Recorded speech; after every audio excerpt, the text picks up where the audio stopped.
Hello business owners. நம்ம daily லைஃப்ல தினமும் பார்க்குறோம் நிறைய ஷாப்ஸ் வந்து ஓப்பன் பண்ணிட்டே இருக்காங்க.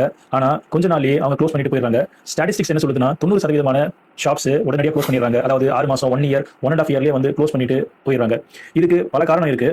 அதுல ஒரு முக்கியமான காரணத்தை நான் சொல்ல போறேன். அதுக்கான சொல்யூஷனையும் சொல்ல போறேன். இது ஒரு ப்ரூவன் ஃப்ரேம் ஒர்க். இந்த ஃப்ரேம் ஒர்க் பெரிய பெரிய கார்ப்பரேட் ரீட்டெயிலர்ஸ்லாம் யூஸ் பண்ணிட்டு இருக்காங்க. சக்ஸஸ்ஃபுல்லா அவங்க ஷாப்பை எஸ்டாப்ளிஷ் பண்ணியிருக்காங்க. ப்ராஃபிட்டையும் ஏர்ன் பண்ணிட்டு இருக்காங்க. இது அவங்களுக்கு மட்டும் அப்ளிகபிள் இல்ல. நம்மள மாதிரி ஸ்மால் ஆண்டர்பிரினர்ஸ்க்கும் இந்த ஃப்ரேம் ஒர்க் ரொம்ப ரொம்ப யூஸ்ஃபுல்லா இருக்கும். இன்னைக்கு இருக்கிற ஆண்டர்பிரினர்ஸ் நிறைய காசு செலவு பண்ணி இன்டீரியர்ஸை நல்லா பண்றாங்க. கஸ்டமருக்கு ஒரு நல்ல எக்ஸ்பீரியன்ஸை கொடுக்கணும் அப்படின்ட்டு. அண்ட் ஸ்டாக்ஸையும் நிறைய எடுக்கிறாங்க. கஸ்டமருக்கு நிறைய வெரைட்டிஸ் கொடுக்கணும் அப்படின்ட்டு. அண்ட் பிராண்டிங் அண்ட் மார்க்கெட்டிங் நல்லா பண்றாங்க அவங்க பிராண்டை பொசிஷன் பண்றதுக்கு. அதாவது இன்னும் கொஞ்சம் டீட்டெயிலாக சொல்லணும்னா, ஒரு ஆவரேஜான பிசினஸை ஒரு நல்ல லொகேஷனில் நீங்கள் பிளேஸ் பண்ணீங்கன்னா அது சரி பண்ணிடும். அதே மாதிரி ஒரு ராங்கான லொகேஷனில் உங்கள் ஷாப்பை பொசிஷன் பண்ணீங்கன்னா கம்ப்ளீட்டாக டேமேஜ் பண்ணிடும். So location is very very important. First step footfall study. அதாவது நம்ம கவுண்ட் பண்ணணுங்க, எவ்வளோ மக்கள் அந்த இடத்துக்கு வராங்க அப்படின்ட்டு எவ்ரி ஹவர் கவுண்ட் பண்ணணும். அதே போல் morning, afternoon, evening, including weekend எல்லாத்தையும் நம்ம டேட்டா கலெக்ட் பண்ணணும். கம்ப்ளீட் டேட்டா கலெக்ட் பண்ணணும். அங்கே வரவங்க யாருன்னு தெரிஞ்சுக்கணும். ஸ்டூடெண்ட்ஸ் வராங்களா, ஒர்க்கிங் பீப்புள் வராங்களா, இல்லை ஷாப்பிங் பீப்புள் வராங்களா, ஸோ எந்த மாதிரி மக்கள் அந்த இடத்துக்கு வராங்க அப்படின்றத நம்ம தெரிஞ்சுக்கணும். So footfall study is a first step. So ரெண்டாவது ஸ்டெப்பு கஸ்டமரோட ப்ரொஃபைலை நம்ம அண்டர்ஸ்டாண்ட் பண்ணிக்கணும். எந்த மாதிரி கஸ்டமர்ஸ் அந்த இடத்துக்கு வராங்க அப்படின்ட்டு புரிஞ்சுக்கணும். எந்த ஏஜ் குரூப் பீப்புள் வராங்க அப்படின்ட்டு தெரிஞ்சுக்கணும். அதுக்கப்புறம் எந்த பர்பஸ்க்காக வராங்க, ஜஸ்ட் ரோடு கிராஸ் பண்ணி போகிறவங்களா. ஸோ தேர்ட் ரொம்ப இன்ட்ரெஸ்டிங்கான ஸ்டேஜ் காம்படிட்டர் அனாலிசிஸ்.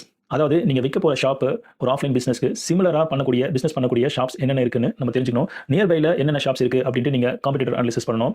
அவங்க என்ன மாதிரி ப்ரைசிங் ஸ்ட்ராட்டஜி வச்சிருக்காங்க, அவங்க ஆஃபர் என்னென்ன கொடுக்குறாங்க, அவங்களோட ரஷ் அவர் எது அப்படின்ட்டு நல்லா புரிஞ்சுக்கணும். அதுவும் இல்லாமல் அவங்க பிஸ்னஸ் நல்லா பண்ணுறாங்களா, அதாவது க்ரௌடாக இருக்கா இல்லை எம்டியாக இருக்கா ஷாப்பு அப்படின்னு நல்லா புரிஞ்சுக்கணும். ஸோ டீட்டெயிலாக ரொம்ப இன்ட்ரெஸ்டிங்காக ஒரு காம்படிட்டர் அனாலிசிஸ் பண்ணி இந்த ஸ்டேஜை வந்து நீங்கள் டீப்பாக அனாலிசிஸ் பண்ணி வச்சுக்கோங்க.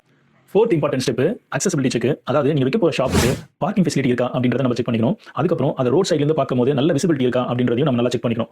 இது எல்லாம் போக மக்கள் அந்த இடத்துக்கு வரதுக்கு நியர்பையில் பஸ் ஸ்டாப்போ இல்லை மெட்ரோ ஏதாவது மக்கள் வந்து அடையிறதுக்கு அந்த இடத்துக்கு வந்து அடையிறதுக்கான அக்சசிபிலிட்டி இருக்கா அப்படின்ட்டு நம்ம செக் பண்ணிக்கணுங்க.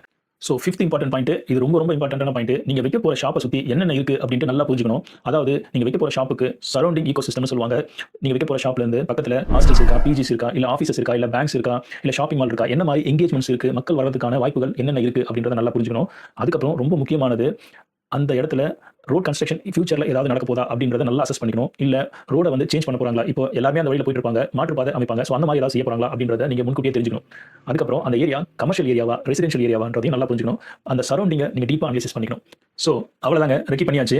இப்போ நீங்கள் ரெக்கி பண்ணல அப்படின்னா ஒரு ஹையரான ரெண்டல் ஏரியாவில் போய் உட்கார மாதிரி இருக்கும். உங்களுக்கு ஃபுட்ஃபால் கம்மியாக இருக்கிறதுக்கான வாய்ப்புகள் நிறைய இருக்கும். உங்களோட காம்படிட்டர்ஸ் யாரும் தெரியாமல் இருக்கும். அதே போல் என்ன மாதிரி மக்கள் அந்த இடத்துக்கு வருவாங்க அப்படின்ற மாதிரி தெரியாத டீடைல்ஸ் எல்லாமே உங்களுக்கு இருக்கும். ஸோ இதனால் நீங்கள் லாஸ் ஆகிறதுக்கான வாய்ப்புகள் நிறைய இருக்குது. இதுவே இந்த ரெக்கி பிரின்சிபலை இன்னும் டீப்பாக நீங்கள் அனலைசிஸ் பண்ணி ஒரு செக்லிஸ்ட் மாதிரி போட்டு அந்த இடத்தை அசஸ் பண்ணீங்கன்னா நீங்கள் ரெண்ட்டை ஒரு அஃபோர்டபிள் ரேஞ்ச் ரெண்ட் கொடுக்க முடியும். ஃபுட்ஃபால் நீங்கள் எதிர்பார்த்த லெவலுக்கு வரதுக்கான வாய்ப்புகள் இருக்குது. உங்கள் லாஸை கண்ட்ரோல் பண்ண முடியும். கண்டிப்பாக உங்களால் சக்ஸஸ்ஃபுல்லாக பிஸ்னஸ் பண்ண முடியும், லைக் கார்ப்பரேட் கம்பெனி போல.